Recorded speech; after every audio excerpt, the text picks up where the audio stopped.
I can show you the ultimate truth. I can show you exactly what you are." The Merid's voice did not echo in the room. It resonated within the very marrow of my bones, a cold, vibrating frequency of ancient power. With the staggering wealth unearthed from the royal vault, I purchased a sprawling, isolated estate deep in the Moroccan countryside. It was a fortress of solitude, a place where the prying eyes of men could not witness the blasphemous acts I was about to perform. I waited for the night of the full moon, when the veil between worlds is thinnest and the lunar energy surges through the blood of the Zuri. I gathered the forbidden ingredients, the resin of the mukul, the bitter hiltit, and the charred spines of a desert hedgehog. I ground them into a fine obsidian powder, mixing them with the dried remains of graveyard soil and the crushed teeth of a predator. In the center of my darkened study, the clay brazier glowed with an unnatural, pulsating violet light as I cast the mixture into the coals. The Merid, in his iridescent serpentine form, coiled around the legs of my chair. His presence was a suffocating weight of chaotic energy. As the noxious smoke filled the room, we began the incantation in perfect, terrifying unison, our voices merging into a singular, thunderous roar. I held the owl, the silent, ancient observer of the night, and performed the sacrifice, its lifeblood staining the cracked covers of the Crusader grimoires. I am Elias, and the secrets I have witnessed defy the very boundaries of human sanity. From a gifted child stalked by shadows, I have ascended to become a master of the highest state of magic, feared as the warden of the unseen. If you have not walked through the fires of the first 3 chapters of my chronicle, you are blind to the terror that now unfolds. The Merid had promised me the key to the Crimson Archives, the forbidden knowledge that the Vatican had spent millennia trying to erase. He had offered me my own truth, a revelation that would either grant me absolute dominion or shatter my soul into 1,000 jagged fragments. I stared at the black cobra as it began to expand, its scales shimmering with 1,000 impossible shifting colors. "I can grant you the sight," the Merid hissed, "but once the seal is broken, there is no returning to the blissful ignorance of your kind." I did not hesitate. The hunger for power had long since eclipsed my capacity for fear or moral restraint. The ritual of opening required more than just blood. It required a total surrender of my physical vessel to the entity of the vault. The smoke from the brazier began to solidify, forming spectral hands that reached out from the gloom to grip my trembling limbs. The Merid slithered up my body, his cold, crystalline scales dragging across my skin like 1,000 tiny needles. He wrapped his powerful form around my throat, not to strangle me, but to synchronize his ancient heartbeat with my own frantic pulse. I felt the air leave my lungs, a terrifying pressure building behind my eyes as the boundary between our essences began to dissolve. The world faded into a blinding, hot white void. For a moment, I believed I had finally crossed the threshold into death. But then, I awakened within my own body, yet I was no longer the sole inhabitant of my flesh. The Merid had possessed me, his vast predatory consciousness acting as a lens through which I could finally decipher the forbidden texts. I reached for the Crusader grimoires, and as I opened the first page, the ancient symbols erupted into a blinding crimson light. I could read them. Every jagged rune, every blood-stained incantation was now as clear as my own name. The books did not contain spells for wealth or simple parlor tricks. They were the blueprints of the celestial and terrestrial architecture. They spoke of hidden continents, lands of ash and crystal where the Jinn civilizations flourished far beyond the reach of human eyes. I saw the maps of the 7 subterranean kingdoms, the intricate networks of portals that connected our world to the abyss. The texts detailed the secret organizations of the unseen, demonic brotherhoods that have manipulated human history since the dawn of time. But as I delved deeper into the second volume, I reached the chapter that would forever poison my understanding of my own existence. It spoke of the Zuri not as gifted humans, but as a genetically engineered crop, a source of raw metaphysical fuel for the Jinn. The term Zuri was a lie, manufactured by the sorcerers of the kings to entice the gifted into their service. We were not chosen. We were marked as batteries, biological reservoirs of energy meant to sustain the fading power of the demonic lords. I felt a surge of nausea as the book revealed the nature of the stamps, the spiritual seals placed upon our souls at birth. I rushed to the mirror, the Merid's power allowing me to see the invisible brands etched into my very essence. I was not merely a Zufri. I was a master key, a vessel of such immense energy that I carried 7 distinct seals across my body. There was a brand of the King of Friday upon my forehead, a seal of the Crimson Lord upon my heart, and 5 others scattered across my limbs. I had spent my entire life believing I was ascending to power, only to realize I was a prized animal being fattened for a spiritual slaughter. The 7 kings had not been teaching me. They had been refining their fuel, ensuring that my energy was pure enough for their ultimate consumption.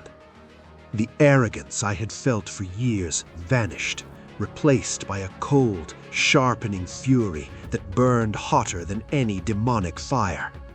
The Merid laughed inside my head, a sound of jagged glass scraping against a tombstone. "You see," he whispered, "you are the greatest prize of the earthly kings, and they will never let their harvest go free." I realized that the warden was merely a title given to a prisoner who had learned to love the walls of his own cell. But the Merid had his own agenda. He was an ancient rebel, a titan who sought to use my power to overthrow the very kings he despised. He showed me the ritual of the red mercury, the only way to dissolve the seals of the kings and reclaim my own soul. It was a process of extreme metaphysical violence.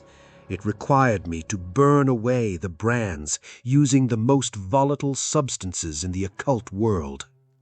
I took the red mercury I had looted from the royal vault, mixing it with the amber of 1,000 years and the essence of my own fury. I began the purification, applying the caustic mixture to the skin above each invisible seal. The agony was unlike anything I had ever endured. It felt as though my very soul was being flayed alive by invisible blades. The servants of the kings sensed the breach in their property and began to manifest in the room, their shadows lengthening in an attempt to stop me. They shrieked in a language of pure static, the air vibrating with the force of their collective, terrifying displeasure. But the Merid stood his ground within my flesh, his ancient power acting as a shield against the low-level ministers of the kings. I continued the ritual, my screams joining the cacophony of the abyss, as the first seal, the brand upon my forehead, began to smoke and dissolve. As each seal broke, a massive surge of my own stolen power returned to me, filling my veins with a cold, electrifying strength. I was no longer a battery for the kings. I was becoming a sun, a source of resonance that threatened to burn the shadows that hunted me. The room became a battlefield of light and void, the walls cracking under the pressure of the warring energies. The servants of the kings fled, as the final seal, the one upon my heart, was violently shattered by the power of the red mercury. I collapsed onto the floor, my body a ruin of burns and exhaustion, but my soul was finally terrifyingly free. I had broken the chains of the 7 kings, but I had done so by binding myself even tighter to the merit of the vault. The silence that followed was heavy and expectant, the darkness of the room now recognizing me as a sovereign power. But the kings would not accept this theft of their greatest resource without a devastating retaliation. Exactly 21 days after the purification, the sky over my estate turned a sickly, bruised purple, and the birds fell dead from the trees. The 7 kings had convened their high court, and they had passed a sentence of absolute spiritual execution upon my head. I felt the first wave of their curse hit me, a sudden, paralyzing cold that turned my blood to slush and froze the air in my lungs. I tried to call upon the magic I had learned, but the kings had suspended my access to the terrestrial ley lines. I was a master of magic who had been stripped of his voice, a warrior standing unarmed before an approaching army of shadows. I fell to my knees, my heart slowing to a rhythmic, agonizing thud as the shadows of the kings began to coalesce in the center of my room. Zara Mahrash, the king of Friday, stepped forward, his white robes radiating a blinding, freezing light. "You have stolen what belongs to the earth," he rumbled, his voice the sound of a mountain collapsing. "And for that you shall be erased." He raised his staff of wisdom, prepared to strike the final blow that would scatter my essence into the eternal void. But the Marid, the iridescent cobra of the vault, lunged from the shadows and sank his fangs into my jugular vein. I felt a surge of lethal venom flood my system, a counterpoison of such intensity that it shattered the suspension curse of the kings. The venom was not meant to kill me, it was the ultimate protection, a bio-magical barrier that the kings could not breach. The Marid's essence merged with my blood, creating a third state of existence, neither human nor Jinn, but something entirely new. I rose from the floor, my eyes glowing with a cold emerald fire that mirrored the Marid's own predatory gaze. I faced the 7 kings, and for the first time in their eternal lives, the ancient lords of the earth felt the sting of hesitation. The battle that followed was not fought with blades or words, but with raw surges of intent that tore at the fabric of reality. I survived the onslaught, but the cost was the total destruction of my human identity. I could never return to the world of men ever again. I ordered the kings to retreat, using the very blood covenant they had forced upon me to bind them to a new defensive perimeter. I had achieved the highest state of magic, but I had become a ghost, a legend whispered in the dark by those who fear the Warden. I took the 3 Crusader grimoires and buried them in a location that exists between the folds of space and time. I commanded the Marid to guard the entrance, ensuring that no soul, human or Jinn, could ever exploit the truth of the Zuhri. I retired to my isolated farmhouse, a silent observer of the world, watching the invisible tides of the unseen flow around me. I can see every curse, every demon, and every wandering spirit that haunts the Moroccan soil, yet I remain a shadow among them. My name is Elias, the Warden, the man who imprisoned himself to keep the world safe from its own reflected darkness. The seals are broken, the books are hidden, and the Marid waits in the shadows of my blood, ready for the next cycle.